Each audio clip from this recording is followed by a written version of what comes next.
Shalawam, Shalawam. First and foremost, I have to give all praises, glory, and honor to Yahweh, ahchyam, ahchyam, ahchyam. From honors to the apostles and elders of Great Millstone for teaching us His truth. Salutations, the sincere ahchyam and ahchyam that may listen. May the blessing of election be upon your house. My name is Brother Raquai. I'm back in here with another quick lesson. And for today's lesson is going to be masculinity and the story of Paul and Silas. So essentially, I had a little situation and, this story came into my mind, when we get, chastised and when, tribulation comes upon us, right? And this is a story that I quickly came into my mind, because I was going through something recently and, I thought about how that ties to masculinity as well, because, in that state, when you're going through tribulation, it's a very, interesting thing to stay composed, right? And that's something that the scriptures, offer, through the spirit and power of Yahweh Bashim is able to keep us stable, right? And that's one of the things that we want. We want to be able to keep stable, right, through the midst of tribulation, essentially, right?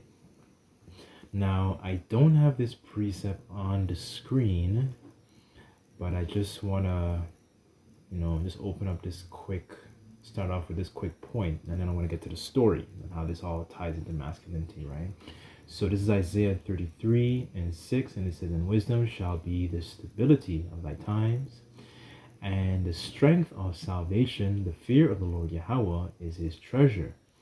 In the NLT, it says, "In day he will be your sure foundation," right? And that, and when you read Matthew chapter 7, verse 24, it talks about, the foundation, being made on a rock, versus the foundation that was made on sand. And when tribulation and the rain and the wind and all that came, the house that was built upon that the sand, and when the rain and the wind and all that, all those elements came, it got washed away, it got withered away, right? We want to be that house essentially that's built upon that rock, right? And that rock is Yahushai, right? So, back to the verse, it says, "In thy day he will be your sure foundation, providing a rich store of salvation, wisdom, and knowledge. The fear of the Lord Yahweh will be your treasure," right? So, let's jump to Acts chapter 16, right? I'm just going to read a little bit of the chapter. So just a quick heads up, early on in the chapter, if you haven't read this one, Paul and Silas, they were, out preaching, and, they came across this woman, she was, being attacked by demons, and, through the spirit and power of Yahweh Bashim Shai, Paul exorcised that demon, and they, the whole place was in a ruckus, right? So this is Acts chapter 16, verse 22, and the title says, "Paul and Silas imprisoned." And it reads, I want to read it in the NLT, so just bear with me on this. So it says, "A mob quickly formed against Paul and Silas, and the city officials ordered them to be stripped and beaten with wooden rods. They were severely beaten, and then they were thrown into prison. The jailer was ordered to make sure they didn't escape. So the jailer put them in the inner dungeon and clamped on their feet in their stocks." So kind of like how you, in America, that when you have like, what's it called? Those prisoners, and they have, they're kind of like in the maximum security. They have those like shackles over their feet as well as over their hands, right? Just to paint a picture, of what Paul and Silas were going through. In verse 25, and it reads, "Around midnight, Paul and Silas were praying and singing hymns to the Most High, Yahweh, and the other prisoners were listening. Suddenly there was a massive earthquake, and the prison was shaken to its foundations. All the doors immediately flew open, and the chains. Salakia. Salakia for the noise in the background. I'm just going to read, I'll read verse 26 again. Suddenly there was a massive earthquake, and the prison was shaken to its foundations, and all the doors immediately flew open, and the chains of every prisoner fell off. The jailer woke up and see the prison doors wide open. He assumed the prisoners had escaped, so he drew his sword to kill himself. Right? Verse 28, it says, "But Paul shouted to him, 'Stop, don't kill yourself. We were all here.' The jailer called for lights and ran to the dungeon and fell down trembling before Paul and Silas. Then he brought them out and asked, 'Sirs, what must I do to be saved?' Verse 31, they replied, 'Believe in the Lord Yahushua, and you will be saved along with every one of your household.'" Wow, that's beautiful. That's mercy, right? But the point, I want to stop right here, and I might continue. The point really and truly was in verse 25 when it says, around midnight, Paul and Silas were praying to the Most High Yahweh, and the other prisoners were listening, right? And I thought that was a very interesting precept, and it made me thinking in regards to the topic of masculinity, because they were cast into prison, and that was the mentality that they had. They were composed, and their minds were, stable, and especially in that low estate.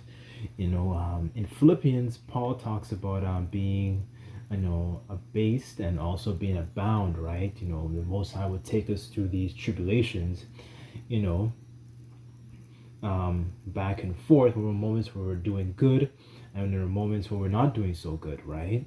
But it's just to see the kind of mentality that Paul and Silas carried as they were in that low estate, right? They were cheerful, so I want to get Proverbs, right? And there's a couple more precepts I want to get as well, so just bear with me on this.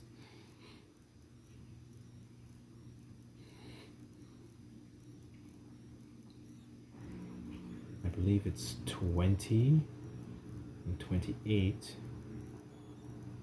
Nope. Salakia.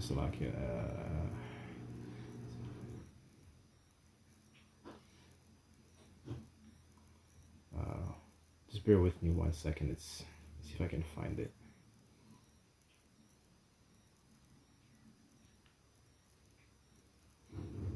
Oh, it's 25 and 28. Salakia, brothers. Okay, Proverbs chapter 25, verse 28, and it reads, "He that hath no rule over his own spirit is like a city that is broken down and without walls."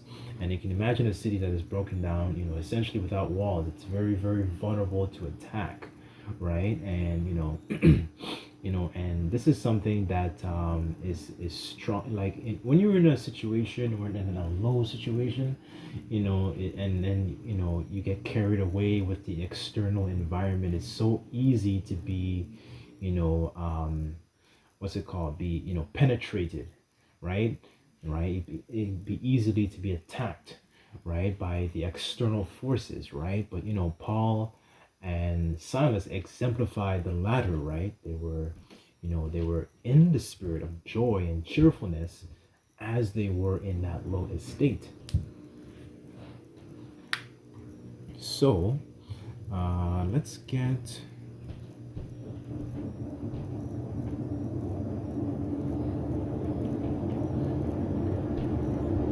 Samaki brothers. My washing machine's kind of loud. Okay, this is Wisdom of Solomon, chapter 6, verse 11, and it reads, "Wherefore set your affection upon my words, desire them, and ye shall be instructed. Wisdom is glorious and never fadeth away. Yea, She is easily seen of them that love her, and found of such as seek her. She preventeth them that desire her, and making herself first known unto them.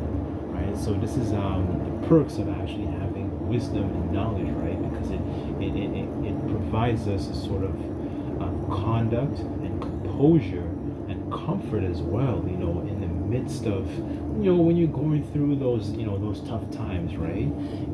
It's supposed to keep you, keep you wholesome, keep you composed, essentially. And that was one of the topics I did recently on, a king's conduct. A king is somebody who is composed, and he was using David as an example. But for this story, I wanted to touch on, the etiquette of Paul and Silas, right? Just being in that low estate, and how we can also apply these things when we are in those sorts of situations, right? Okay, this is I thought of another one.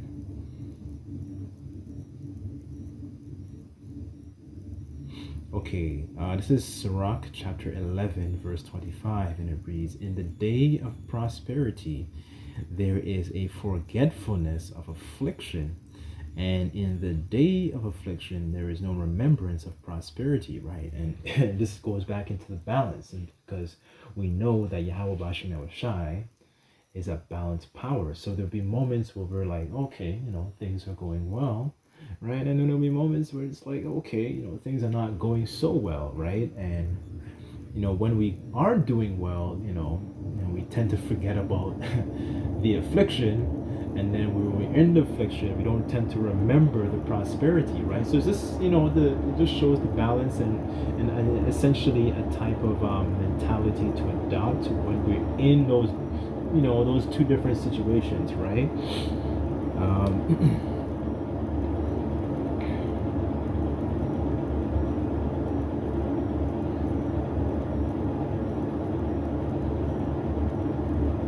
Okay, 2 Corinthians chapter 4, verse 16, and it reads, "For which cause we faint not, but though our outward man perish, yet the inward man is renewed day by day."